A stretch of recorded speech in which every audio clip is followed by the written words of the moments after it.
Halo, maaf lama nggak update. Saya ada kesibukan lain.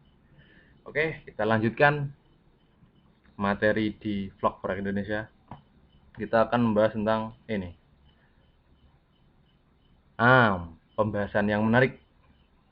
Saya akan jelaskan sebisanya. Supply and demand. Apaan sih? Supply. Ada supply, ada demand. Nah, maksudnya supply.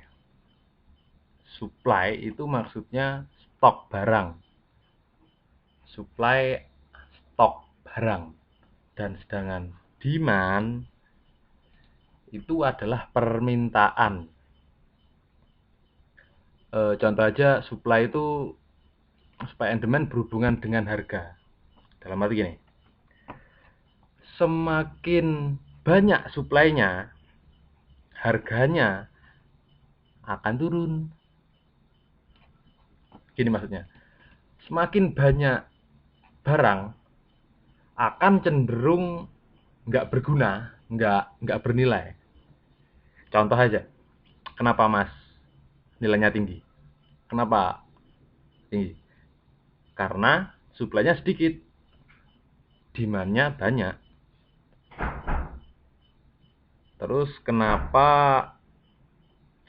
apa sih bedanya emas sama batu? Sama-sama benda kok, hanya beda warna. Apa sih bedanya emas sama besi? Sama-sama logam, buat cincin juga bisa. Kenapa emas lebih tinggi?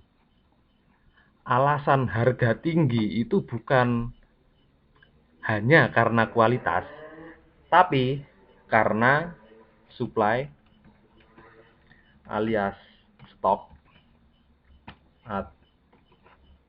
Saya kecilkan. Supply alias stok alias ketersediaan barang. Tuh. Nah, kenapa kok harganya emas bisa tinggi? Karena stoknya dikit, peminatnya banyak. Peminat dalam arti demand. Demand.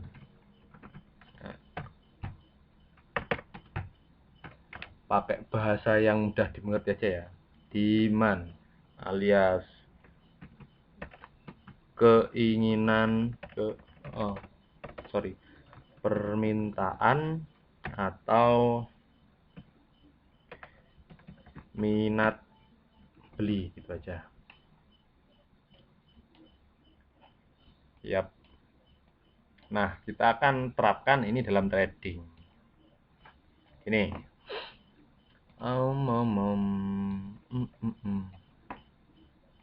Supply dan demand.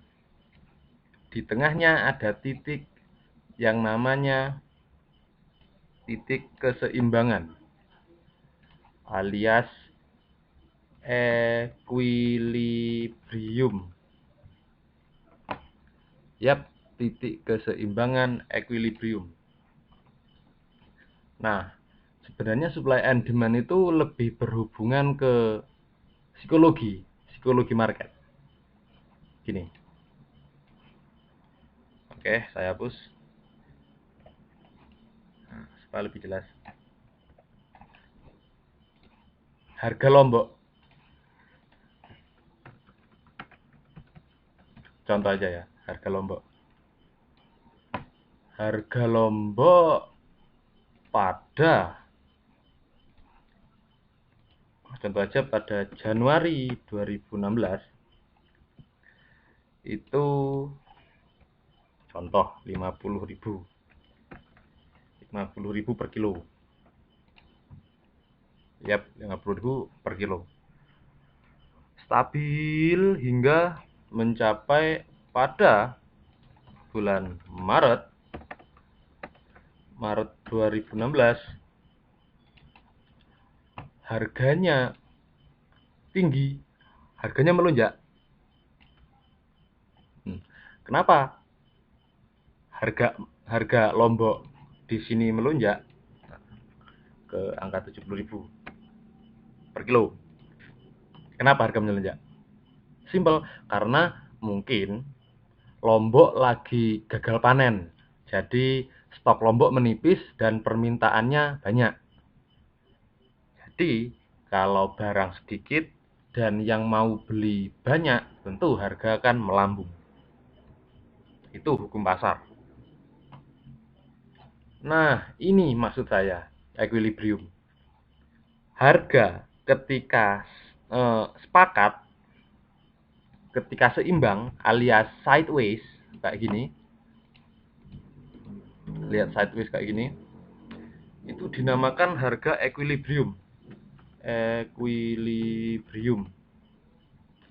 Dan kalau Anda terapkan di trading, Anda bisa lihat di chart biasanya dan selalu area equilibrium ini biasanya yang banyak orang sebut sebagai area sideways.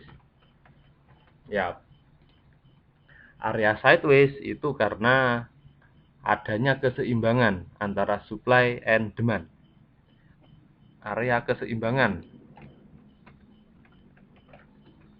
balance area.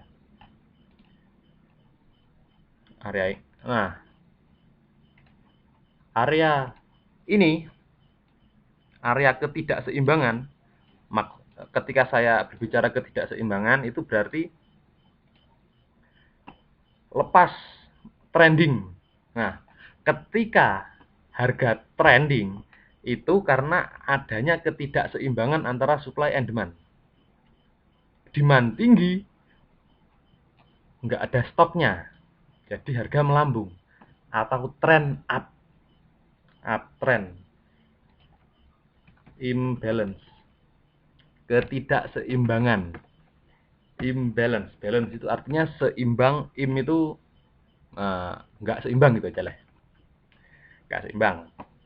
Nah, pada harga 70.000 ini terus mencapai keseimbangan juga sampai pada bulan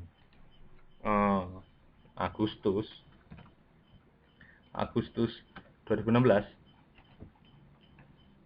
tiba-tiba panen raya,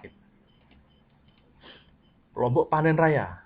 Nah, apa yang terjadi ketika barang banyak dan demand anggap aja sama, demand sama dan supply banyak, turun. Kemana harga turunnya? Nah, ini yang menarik. Secara psikologi, pada bulan Januari dulu harga itu kisaran 50.000. Kalau harga Lombok anjlok sekarang, mungkin akan tertahan di kisaran 50.000. Itu psikologinya. Jadi kemungkinan harga ketika anjlok akan tertahan di zona supply, zona equilibrium di bawahnya. Nah, ada kemungkinan ketika harga menyentuh area sideways, harga akan juga sideways gini. Harga sideways alias harga seimbang. Tuh. Nah, semoga jelas. Kalau nggak jelas Anda bisa komen di bawah, nanti akan saya jelaskan di video berikutnya. Area equilibrium di atas harga sekarang,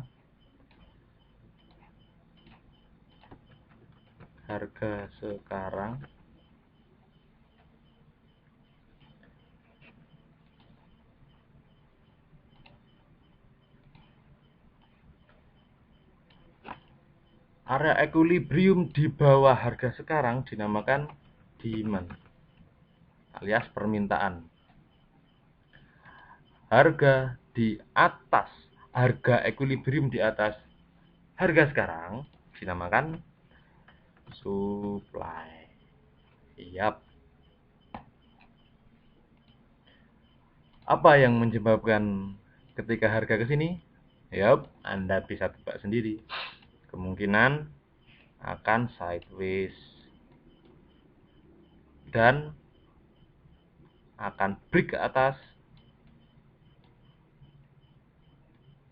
atau break ke bawah. Yup, ini pengertian singkat antara supply and demand. Pada video saya berikutnya, kita akan terapkan supply and demand pada chart. Berikutnya kita akan terapkan pada chart. Mana aja sih area supply, area demand? Itu mana aja sih? Di video kita berikutnya kita akan belajar ini. Area supply mana saja dan candlestick pattern. Area demand itu apa aja?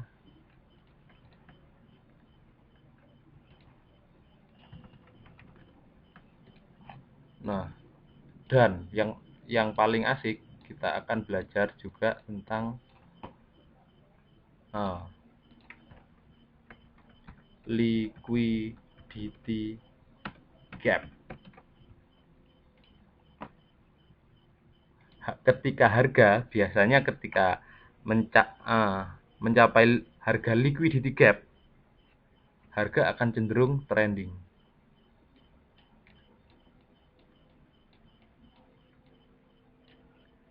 Ketika mencapai demand atau supply, harga akan cenderung sideways. Nah, gimana penerapannya? Video saya berikutnya, oke? Thank you.